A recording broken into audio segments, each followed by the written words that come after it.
Welcome to the info of your iPhone 14 Plus, and I'll show you how to connect to Wi-Fi this device.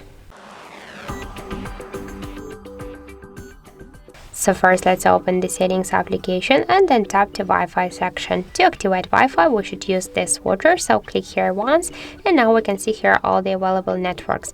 If you wanna ask to join to networks, you should click here notify, ask, or just if you wanna turn it off, switch it to off. For example, let's use this network. Here we should enter the password. I'll do this out of screen. After that, let's just click here to join. Wait a second. And now we can see that our device successfully connected to this network. If you want to select another one, that's also another problem. Just select one from these networks here. Just if you want to turn off the Wi-Fi, you should click here once again on the Wi-Fi switcher.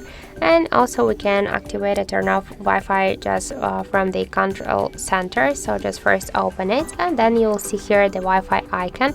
Just click here on the icon to activate the Wi-Fi. If you want to activate Wi-Fi settings, hold for a while the Wi-Fi icon and then click here to Wi-Fi settings, and now we just launched them successfully. Just to turn the Wi-Fi here, from here you should click here on this icon once again, and that's it. So thank you for watching, and if you find this video helpful, don't forget to leave a like, comment and to subscribe our channel.